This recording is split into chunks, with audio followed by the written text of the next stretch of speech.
ইউরোপীয় বিচার আদালত ঐতিহাসিক এক রায়ে জানিয়ে দিয়েছে আশ্রয় নীতিতে ইতালির তৈরি করা নিরাপদ দেশের তালিকা এবং সেই তালিকার ভিত্তিতে আলবেনিয়ায় অভিবাসীদের আশ্রয় আবেদন দ্রুত নিষ্পত্তি করার উদ্যোগ আইনি ভিত্তিতে প্রশ্নবিদ্ধ। ইতালির প্রধানমন্ত্রী জর্জা মেলোনির সরকারের অভিবাসন নীতির অন্যতম প্রধান কৌশল ছিল এই প্রকল্প। আদালতের এই রায়ে সেই প্রকল্পের ভবিষ্যৎ কার্যকারিতা নিয়ে বড় ধরনের অনিশ্চয়তা তৈরি হয়েছে। ইতালিতে আসা 2 বাংলাদেশি অভিবাসীর পক্ষে মামলায় অংশ নেয় আইনজীবী দারিও বেলুচ্চিও বলেন, এই রায়ের পর ইতালি সরকারের যে পরিকল্পনা ছিল সেটি কার্যত শেষ হয়ে গেল।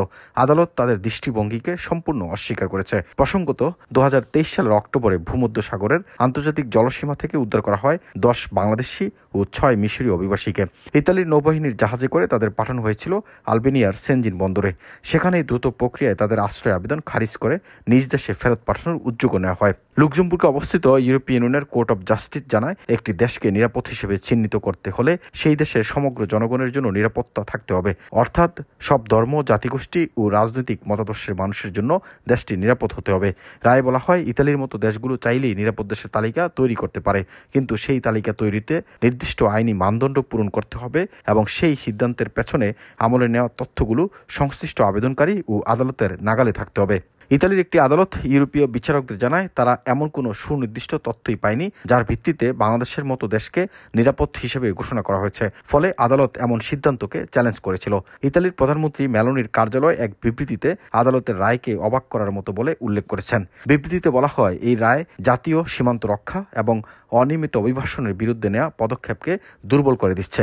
ইতালির সরকার আরও বলছে, এই রায় সংসদ এবং সরকারের অভিবাসন সংক্রান্ত সিদ্ধান্ত নেওয়ার সীমিত ক্ষমতাকে আরও খর্ব করেছে। এটি গোটা ইউরোপের জন্যই উদ্বেগের বিষয় হওয়া উচিত।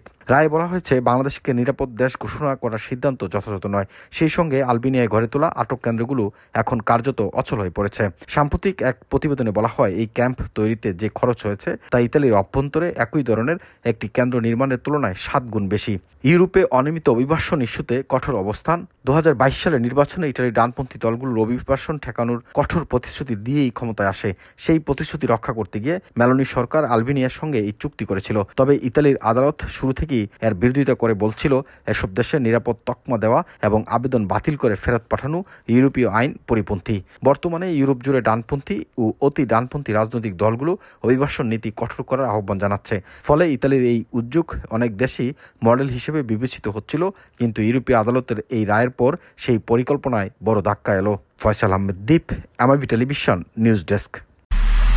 এমআইবি সংবাদ ও সংবাদ সংশ্লিষ্ট অনুষ্ঠান দেখতে ভিজিট করুন www.mibtelevision.tv ও facebook.com/mibtelevision.tv এবং সাবস্ক্রাইব করুন youtube.com/mibtelevision এ।